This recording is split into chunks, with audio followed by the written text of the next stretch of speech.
নমস্কার শ্রোতা বন্ধুরা, আমি সোমা আবারও চলে এসেছি সোমা গল্প কথায় তোমাদেরকে গল্প শোনাতে। শীতকাল তো এসেই গেছে, আর শীতকালে চাদর মুড়ি দিয়ে গল্প শোনার আনন্দই একটা আলাদা। সোমা গল্প কথায় আমি শুরু করেছিলাম বেতালের গল্প দিয়ে, পঞ্চতন্ত্রের গল্পও বলেছি 2টো পর্বে। আজ থেকে আমি শুরু করব একটু অন্য ধরনের গল্প দিয়ে, অর্থাৎ মহাভারতের গল্প, রামায়ণের গল্প, পুরাণের গল্প, ধ্রুব উপাখ্যান ইত্যাদি। আশা করি ছোট বড় সকলের ভালো লাগবে। অবশ্য গল্পগুলো শুনতে আমরা সকলেই ভালোবাসি। আমার সকল শ্রোতা বন্ধুদের উদ্দেশ্যে আমার কিছু বলার আছে। সোমা গল্প কথার একমাত্র উদ্দেশ্য আপনাদেরকে সেই পুরনো দিনের গল্পগুলো মনে করিয়ে দেওয়া ও নতুন নতুন গল্প শোনানো। আমার গল্প কেমন লাগছে তা আপনারা কিন্তু জানাচ্ছেন না, তাই আপনাদের সকল কাছে আমার অনুরোধ, প্লিজ প্লিজ আপনারা কমেন্ট করুন ও জানান কেমন লাগছে, যাতে আমি গল্প বলার আরও উৎসাহ পাই। কমেন্টের সাথে সাথে লাইক করবেন, সাবস্ক্রাইব করবেন ও শেয়ার করবেন। আর কথা না বাড়িয়ে গল্প শোনা যাক। আজকের গল্পটি ব্রহ্মপুরাণ থেকে নেওয়া হয়েছে। পুরাণ কথাটির সাথে আমরা সকলেই যারা হিন্দু ধর্মাবলম্বী আছি, আশা করি সকলেই অবগত আছি, কিন্তু বিশেষ তেমন কিছু জানি না পুরাণ সম্পর্কে আমরা কেউই। আজ আমি গল্পের শুরুতে পুরাণ সম্পর্কে কিছু আলোচনা করব। পুরাণ কী বা কাদের দ্বারা নির্মিত সেই সম্পর্কে একটু আলোচনা করে নিই। প্রাচীনকালে সুপ্রসিদ্ধ ব্যক্তি, সমাজ, ধর্ম ইত্যাদি অবলম্বনে ব্যাসাদি মুনি প্রণীত শাস্ত্রগুলোকেই সাধারণত পুরাণ বলা হয়। এই পুরাণগুলোতে স্বর্গ, প্রতিসর্গ, বংশ, মন্বন্তর এবং বংশানুচরিত এই 5টি বিষয় থাকে। তাছাড়া এই পুরাণ থেকেই স্থাবর, জঙ্গম, দেবতা, অসুর, গান্ধর্ব, যক্ষ ও মনুষ্যাদির বৃত্তান্ত, সৃষ্টির বিবরণ, ব্রহ্মানুসন্ধান, ব্রহ্মের সাকার ও নিরাকার বিষয়ে বর্ণনা, অন্ততত্ত্ব নির্ণয়, জ্যোতির্বিজ্ঞান, প্রাচীন রাজন্যবর্গের বংশাবলী প্রভৃতি বিভিন্ন বিষয় জানা যায় এবং অতীত, বর্তমান, ভবিষ্যৎ অবস্থা পরিজ্ঞান, জ্ঞানের নির্মলতা এবং বুদ্ধির প্রখর্য জন্মায়। পুরাণগুলোকে মহাপুরাণ এবং উপপুরাণ এই 2 ভাগে ভাগ করা হয়। মহাপুরাণের সংখ্যা 18। সেগুলো হলো 18টি মহাপুরাণ হলো ব্রহ্মপুরাণ, পদ্মপুরাণ, বিষ্ণু পুরাণ, শিব পুরাণ, ভগবত পুরাণ, নারদ পুরাণ, মার্কেন্ডেয় পুরাণ, অগ্নি পুরাণ, ভবিষ্য পুরাণ, ব্রহ্মবৈবর্ত পুরাণ, লিঙ্গ পুরাণ, বরাহ পুরাণ, স্কন্দ পুরাণ, বামন পুরাণ, কুর্ম পুরাণ, মৎস্য পুরাণ, গরুড় পুরাণ এবং ব্রহ্মাণ্ড পুরাণ। উপপুরাণের সংখ্যাও 18। সেই উপপুরাণগুলো হলো সনত কুমার, নরসিংহ, নারদীয়, শিব, দুর্বাসা, কপিল, মানব, ঔশনস, বরুণ, কালিকা, শাম্ব, নন্দী, সৌর, পরাশর, আদিত্য, মহেশ্বর, ভাগবত এবং বশিষ্ঠ।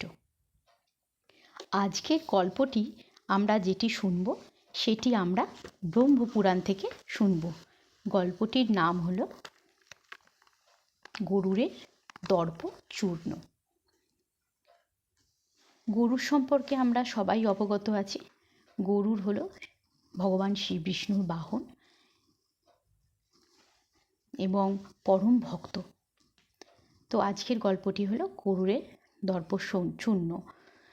এবং গরুড়ের আরেকটি পরিচয় বিনতানন্দন।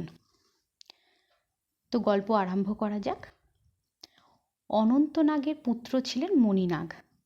এই মণিনাগ গরুড়ের ভয়ে ভীত হয়ে ভক্তিভরে মহাদেবের তপস্যা করলে মহাদেব প্রীত হয়ে তাকে বর প্রদান করলেন এবং মণিনাগ মহাদেবের কাছে এমন বর প্রার্থনা করলেন যে বরে গরু তার কোনো ক্ষতি করতে পারবে না।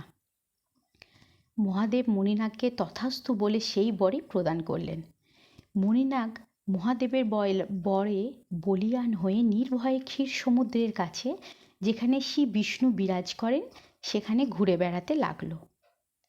এমনকি যেখানে গরুরের বসস্থান সেইখানেও সে নির্ভীকভাবে বিচরণ করতে লাগল।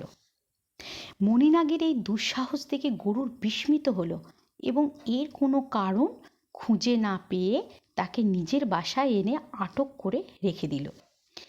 এদিকে মণিনাগকে ফিরে আসতে না দেখে মহাদেবানুচর নন্দী মহাদেবকে গিয়ে জানালো, প্রভু, মণিনাগ তো ফেরেনি। গরু নিশ্চয়ই তাকে মেরে ফেলেছে কিংবা তাকে আটক করে রেখেছে। নন্দীর কথা শুনে মহাদেব বিচলিত হয়ে প্রকৃত ঘটনা জানবার জন্য ধ্যানে বসলেন এবং ধ্যানে সমস্ত কিছু অবগত হয়ে নন্দীকে বললেন, মণিনাগকে গরুর তার বাসায় আবদ্ধ করে রেখেছে। তুমি শ্রী বিষ্ণু স্তব করে তাকে সন্তুষ্ট করে গরুরের কাছ থেকে মণিনাগকে নিয়ে এসো। নন্দী তখন শ্রী বিষ্ণুর সমীপে উপস্থিত হয়ে তার স্তব করতে লাগল। শ্রী বিষ্ণু স্তবে সন্তুষ্ট হলে নন্দী তাকে মণিনাগের বিষয়ে বললে তাকে মুক্ত দেবার জন্য গরুকে নির্দেশ দানের প্রার্থনা জানালো। শ্রী বিষ্ণু তখন গরুরকে বললেন, হে খগপতি, তুমি মণিনাগকে নন্দীর কাছে ফিরিয়ে দাও। নন্দীর সামনেই গরু শ্রী বিষ্ণুর আদেশ অগ্রাহ্য করে বলল, দেখুন, অন্যান্য প্রভুরা তাদের ভক্তদের জন্য কতই না চিন্তিত হয় এবং তাদের কতই না প্রিয় বস্তু দান করে থাকে, অথচ আপনি তার কিছুই করেন না। ওদের কিন্তু আমি নিজে দেখে যদি কিছু সংগ্রহ করি আনে, তাও আপনি আমাকে ভোগ করতে দেন না। এই তো আমি মণিনাগকে নিয়ে এলাম আর আপনি তাকে মুক্ত করে দিতে বলছেন। আমি সর্বদাই আপনাকে আপনার প্রয়োজন মতো আপনার গন্তব্যে নিয়ে যাই, কিন্তু তার পরিবর্তে আমি কি পাই? কিছুই না।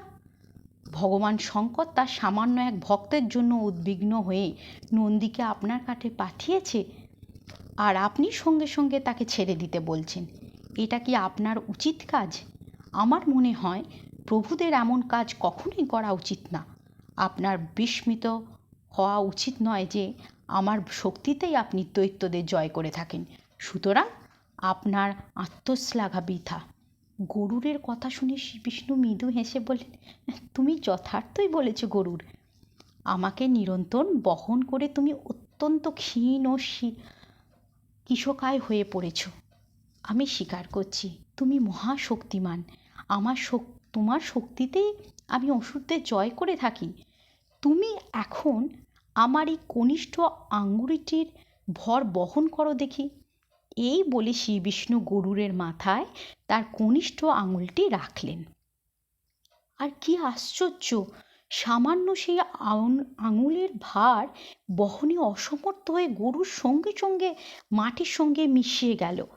গরুর তখন পরম লজ্জায় কাতরোক্তি করে উঠল, প্রভু, মার্জনা করুন প্রভু, না জেনে আমি গভীর কথা বলে ফেলেছি, আপনি আমাকে ক্ষমা করুন। প্রভুরা ভিত্তির শত সহস্র অপরাধ ক্ষমা করে থাকেন। মুনি ঋষিরা আপনাকে করুণাকর বলে জানেন। এই অধম সেবকের প্রতি করুণা করুন প্রভু।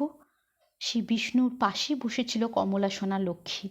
গরুর তার কাছেও কাতরভাবে আকুতি মিনতি করতে থাকল। লক্ষ্মী দেবী মন করুণায় ভরে উঠল। তিনি গরুরকে ক্ষমা করার জন্য শ্রী বিষ্ণুকে অনুরোধ করলেন এবং শ্রী বিষ্ণু তখন নন্দীকে বললেন, তুমি মণিনাগের সঙ্গে এই গরুরকেও মহাদেবের কাছে নিয়ে যাও। তিনি যদি ওর দিকে প্রসন্ন দৃষ্টিপাত করেন তবে গরুর পূর্বের রূপ ফিরে পাবে।